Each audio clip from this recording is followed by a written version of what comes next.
Yo, man, you ready? Daredevil's coming back. Did you remember to watch the show? All 3 seasons, plus the Defenders? I can't watch that in a week. Why not? We see that stuff all the time when we were younger and had more time. Well, I can't do that anymore. Oh, my God. You know what? Fine. We'll watch the movie instead. That's even worse. That movie's so boring, and it's like 100 hours long because I keep falling asleep. What? Tell me that movie doesn't wake you up inside?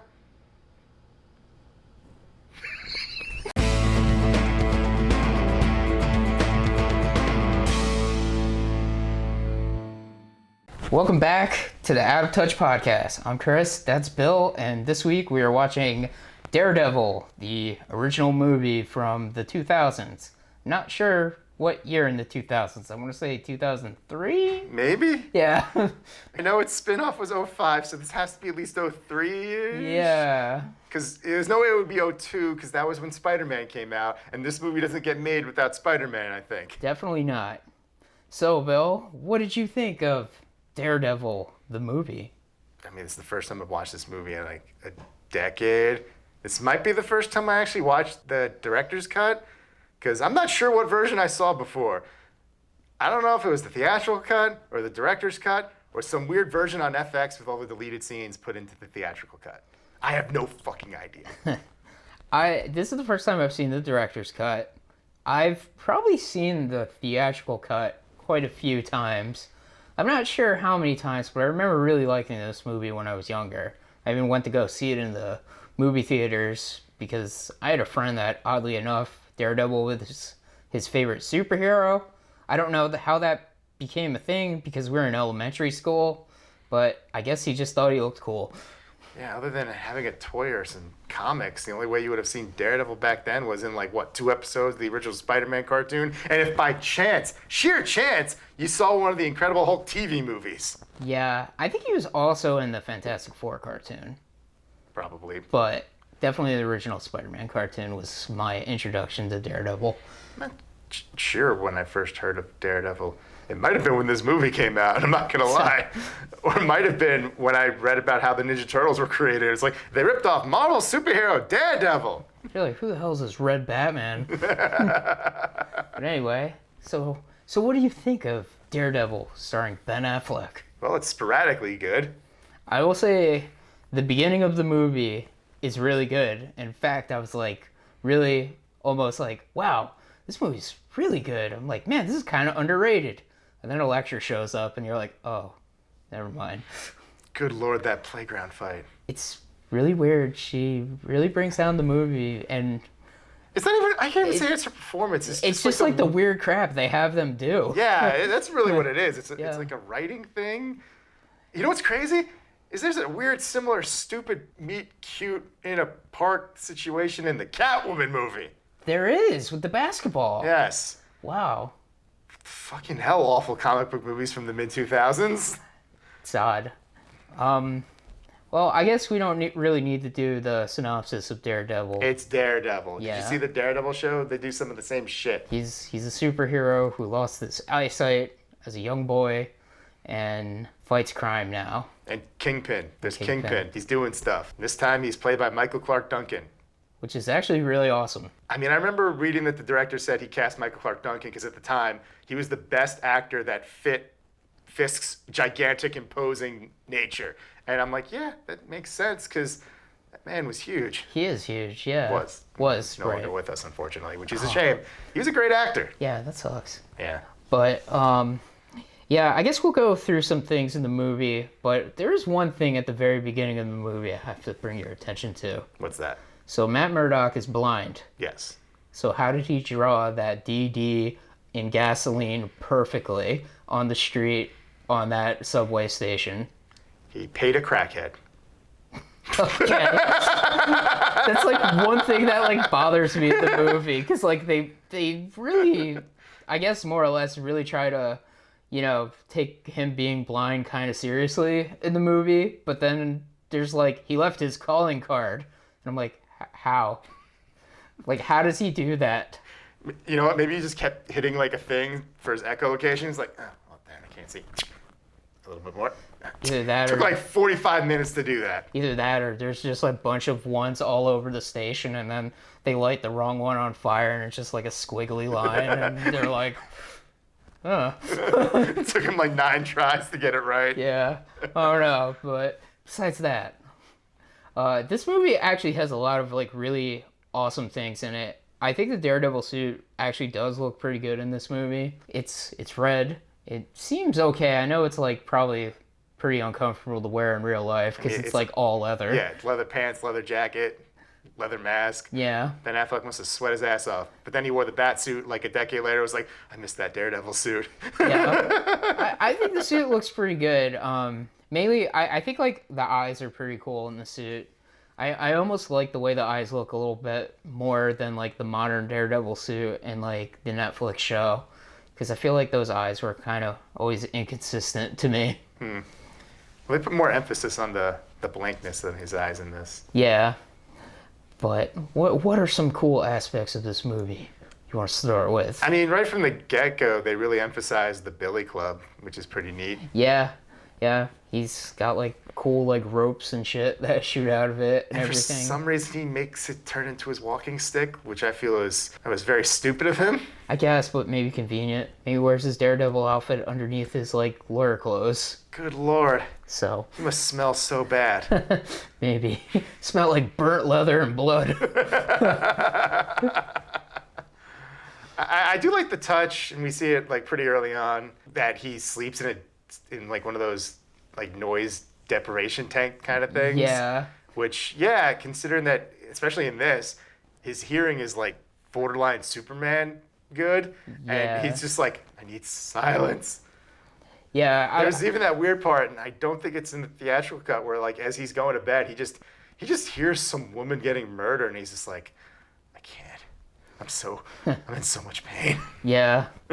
It's interesting too because it is definitely one of those like sensory deprivation tanks with like the salt because he has like the spoonful of salt he puts into it too, or like the shovel full of salt. Weird. Yeah, it is weird, I but mean, why not just have a blanket?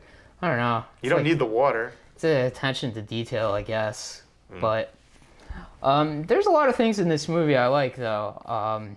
Jon Favreau plays Foggy Nelson, and when Foggy and Matt have their scenes together, they're all really good. Oh yeah, they play off each other really good. Yeah, it's almost like, man, I wish this movie had a little bit more like Matt and Foggy stuff, because they're really great with their banter together and everything. Yeah, I think this version that we just watched had a little bit more, because I think a lot of the subplot with the Coolio thing isn't in the theatrical version. Okay. So we get a little bit more Foggy in this version, I guess. Yeah. And I do like that the Spider-Man No Way Home paid homage to him playing Foggy by sticking him with Matt Murdock. Yeah. Because you see a little bit more of that in that new version that just came out. This is pretty interesting. It's funny because like this movie, in some ways, feels so badass, but then sometimes feels a little edgelordy at the same time. It does feel like it's trying way too hard at points to have style. Yeah. Like the weird zooming, fast forwarding through the city transitions. I literally, we were watching there and that happened. I was like, stop it. Yeah. Give me a headache. I will say, like, some of the things in the movie that are a real detriment is, like, his weird, like, Daredevil vision thing kind of, it's just, like, too, like, odd sometimes, and they kind of, like, go in and out to it during fight scenes where it's just like, I don't think you need to show this, like, sonar vision as much as you do in this movie. Yeah, I think they probably did overplay it. I liked seeing it because I thought at least it looks interesting. Yeah. I thought, it is a nice moment. It's probably one of the better moments he has with Elektra when they're on the roof in the rain and he sees her via his echolocation with the raindrops. Like, that's a good scene. Yeah. It's a very good scene. It's a good scene. I will say, like, all the fighting in this is pretty good, and I will say, when I was a kid, I didn't appreciate it as much, but, God, Bullseye is so awesome in this movie, but he's, like, such a lunatic at the same time. So over the top, but it is kind of entertaining. He's got, like, this, like, snake skin leather coat thing going on. He looks so early 2000s, honestly. And it's so weird that now you're looking back at this movie, it's like, it's Batman fighting the Penguin. It is Batman fighting the Penguin. It is very odd. And there's Happy Hogan. It's the greatest crossover ever. And the voice of Kilowog. Oh, man. Is there anyone else in this movie? Jeez. And then there's Kevin Smith for some reason. Silent Bob! Silent Bob. Where's Jay? Is he there? Yeah.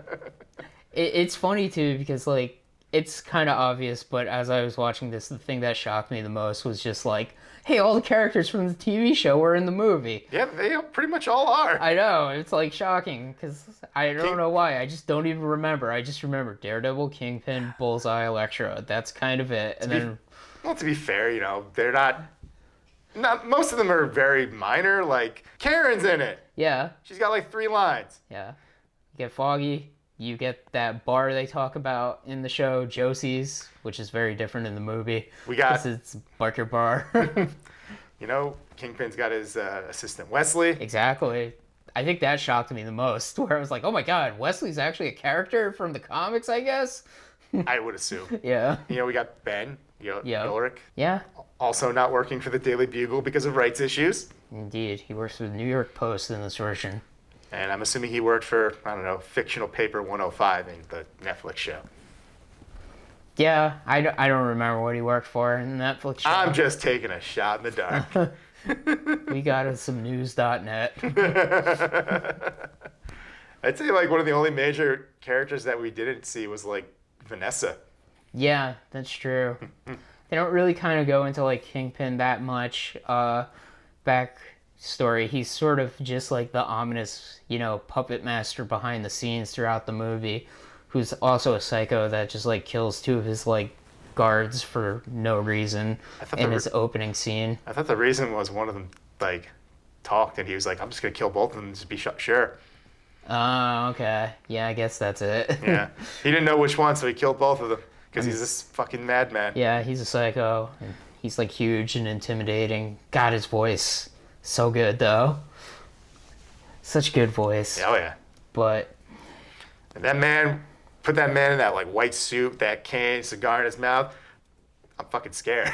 I mean, I guess we'll get into it, but, like, this movie does set up for, like, probably what could have been a pretty good sequel if they, you know, actually wanted to make it. Nah, we gotta make an Elektra movie, because she was the best part of this movie, apparently. Yeah. There's some weirdness with Elektra, where, I mean, like, a lot of her scenes kind of, like, drag. And then we get the scene where she's, like, training, I guess, to kill Daredevil. Now, is she the one listening to Evanescence? What's happening there? I don't know. They're both listening to Evanescence. She's training and he's putting on his Daredevil suit. Oh, man. That was the most popular song in 2003 and 2004. Sure it was. Seems like it was. I have no freaking idea. It was a long time ago. It was a long time ago. Yeah, it's weird that instead of, like, trying to make a sequel, because clearly they thought the movie did okay enough to get some kind of follow-up, that they were like, no, people want Elektra. It's like, do they? Are you sure? Yeah. And if you're going to make an Elektra movie, can you make it good at least? Oh, no, you didn't. It was terrible. It's one of the worst superhero movies ever. Never seen it. I saw, like, 40 minutes of it. I was so bored, I couldn't keep going. At the time, I really wanted to see it, but then I heard how bad it was and then never watched it. It's crazy. They actually got Ben Affleck to film a cameo for that movie, but they cut it. Wow. I think it was only in a dream, but still, it's like, really? You're going to cut that? Yeah. That's like unthinkable in this day and age. Wait, you cut a cameo from a Marvel movie? What are you thinking? That's what gets people in. That's our main bread and butter with Marvel.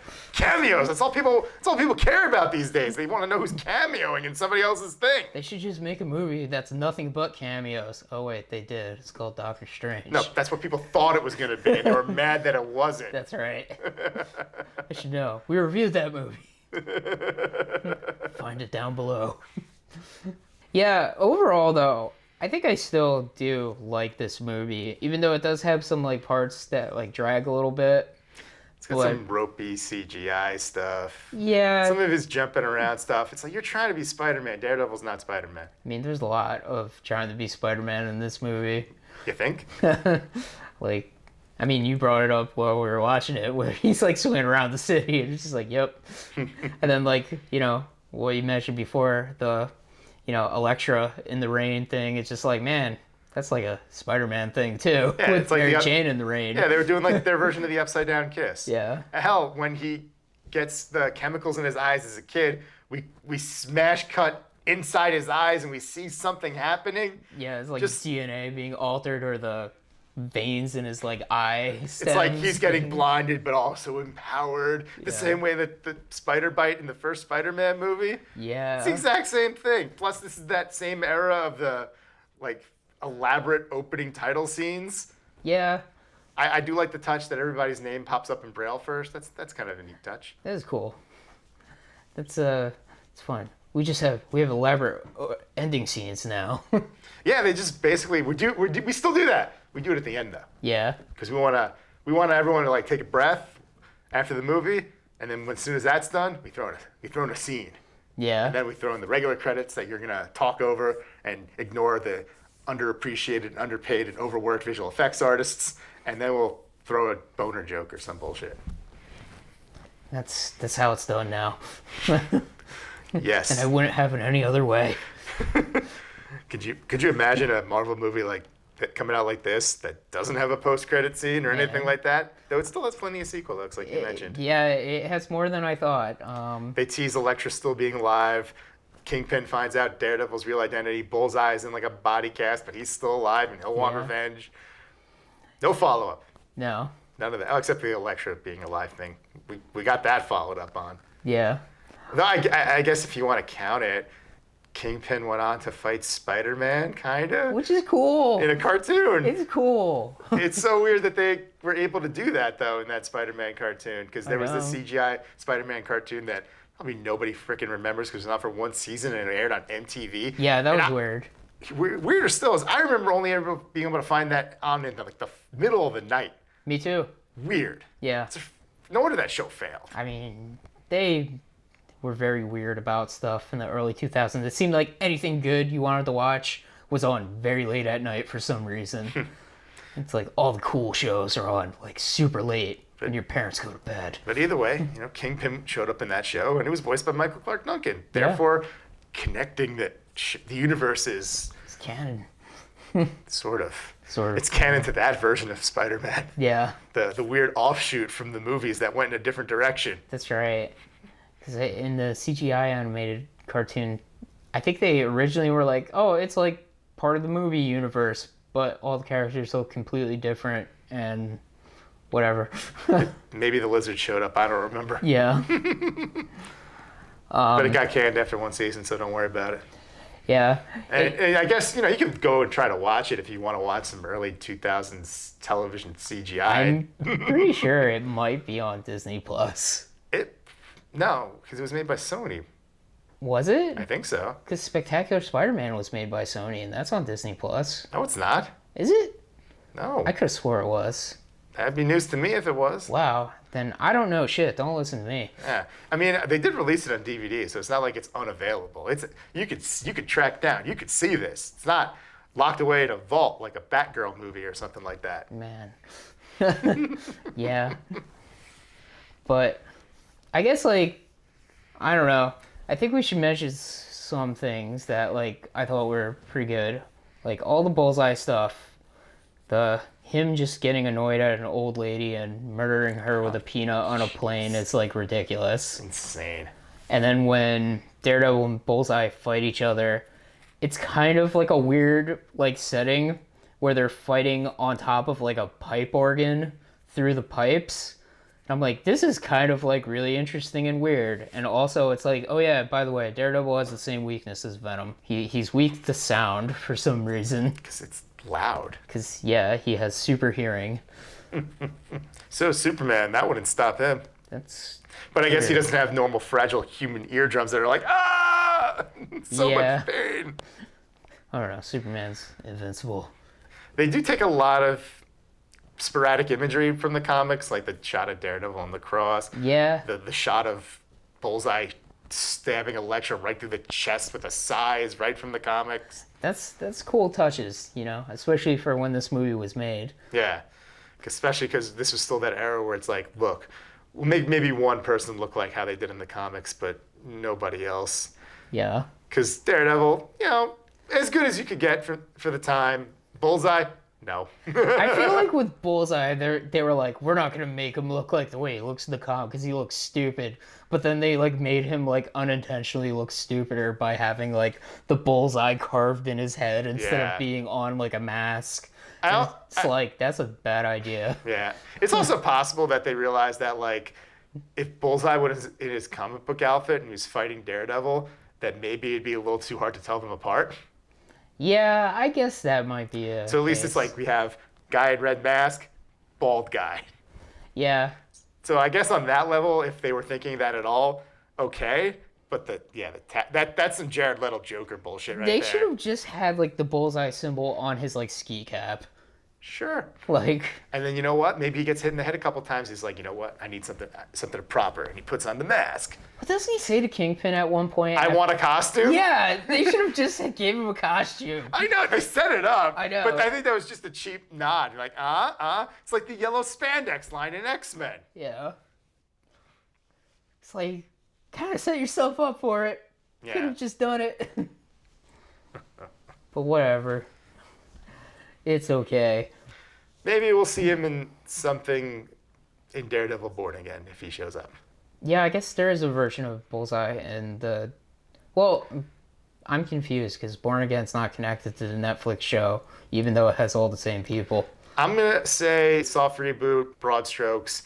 A version of these events may or may not have happened. Yes. Okay. All you need is that Kingpin, maybe he knows Matt Murdock's Daredevil, and Karen's there, Foggy's there. They'll probably get the same people back if they can, because I imagine Charlie Cox would want them back. I hope they make Kingpin classy again. The way he looked in Hawkeye, I was just like, "What? No, what are you doing with this Hawaiian shirt To and be stuff?" fair, it's from the comics. I know it's from the comics, but I still don't like it. Yeah, I want him classy as fuck in a giant building with a fancy office. You know what? I'll say this. Just because it's in the comics doesn't mean you should adapt it. Yeah, whatever. It's like, well, it's comic accurate. Yeah, but the comics sucked. Why'd you adapt it?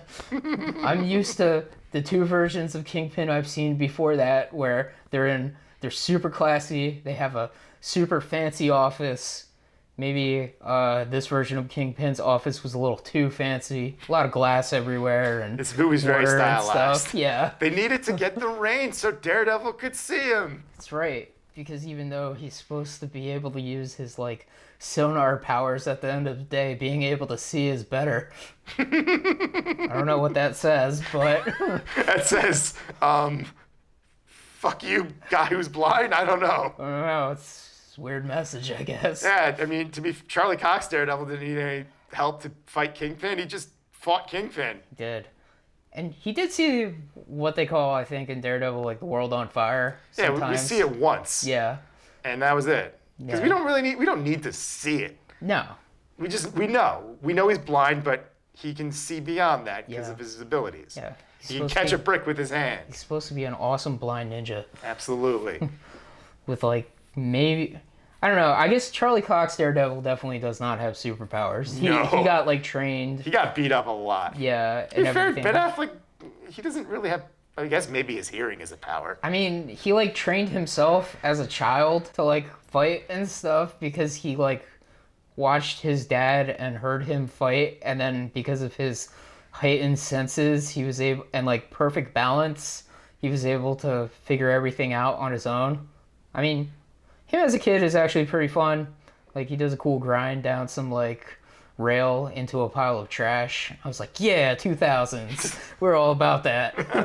A little bit. Yeah. A little bit. But yeah, I don't know. He does. This version of Daredevil definitely has superpowers. Yeah, at least in terms of his senses, they're like Yeah. really amped up.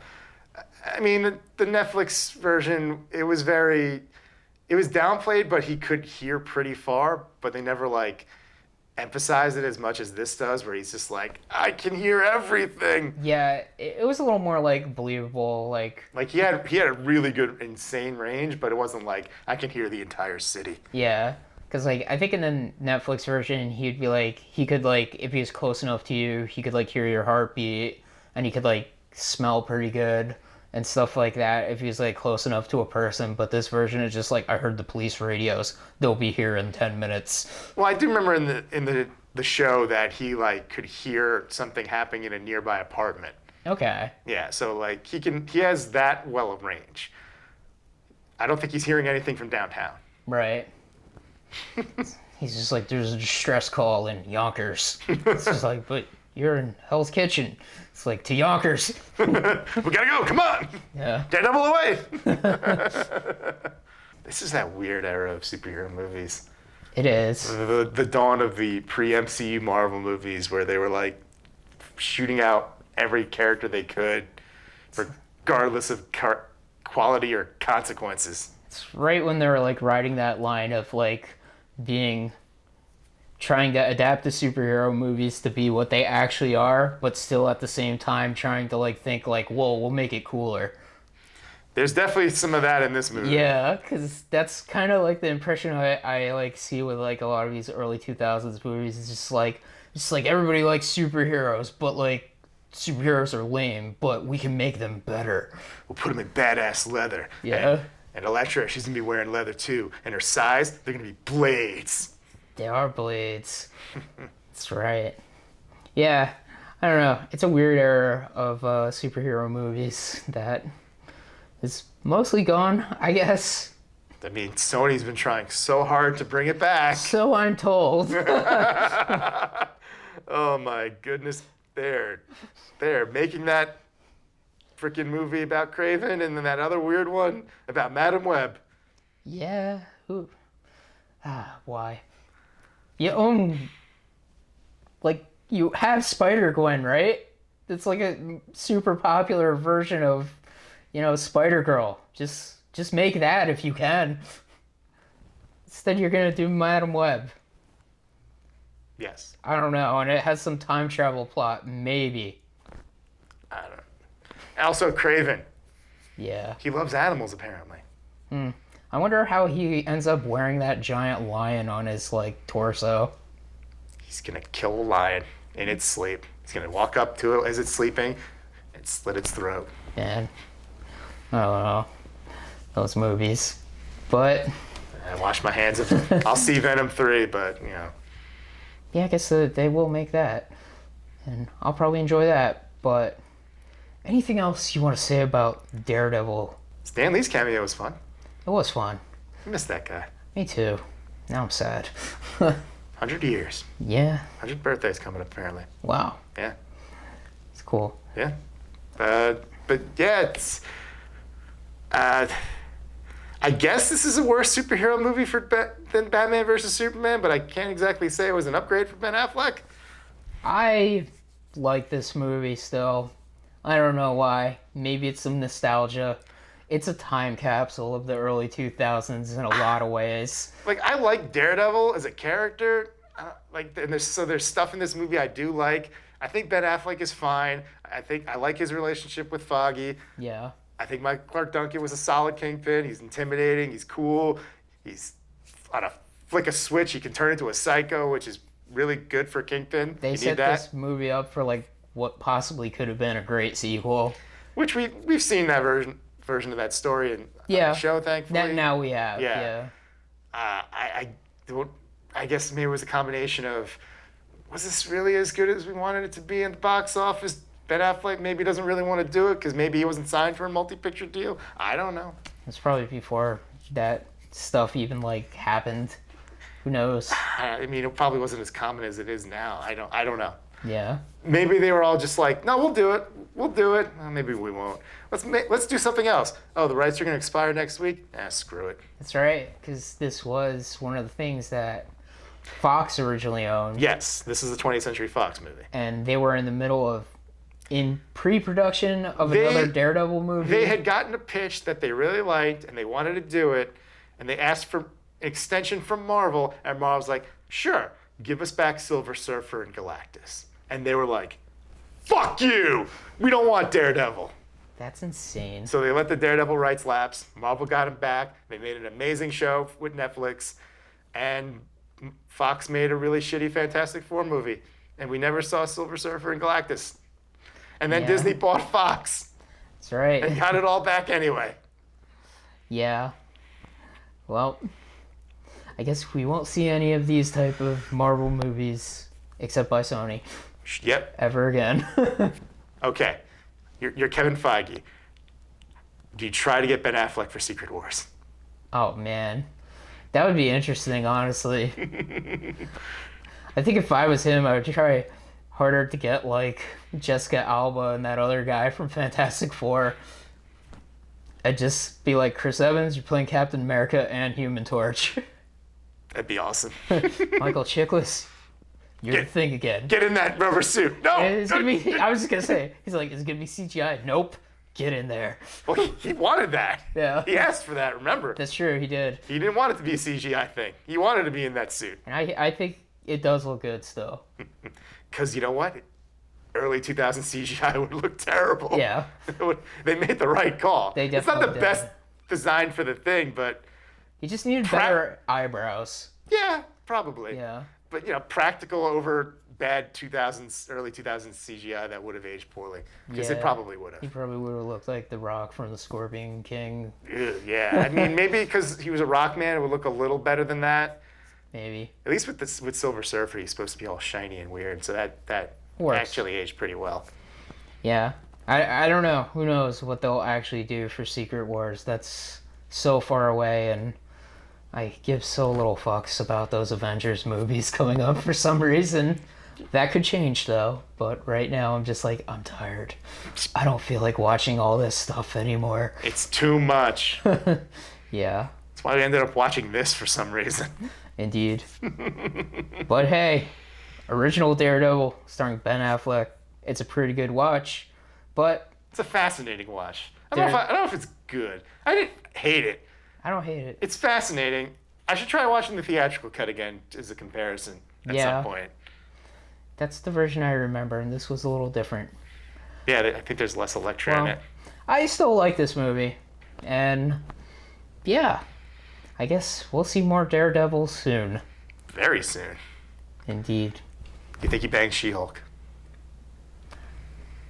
I don't know, honestly. I hope so. I give it a That's a weird way to end the show. I give it 50-50. Hey, you never know. Who the hell knows? But we got more Daredevil in the future. Probably not this one. Probably never this one. Ben Affleck keeps getting tricked into playing Batman again, but I don't think they're tricking him to play Daredevil ever again. Probably not. That's the Out of Touch podcast for this week. Goodbye. I don't know how to end this. You just did. Okay, cool.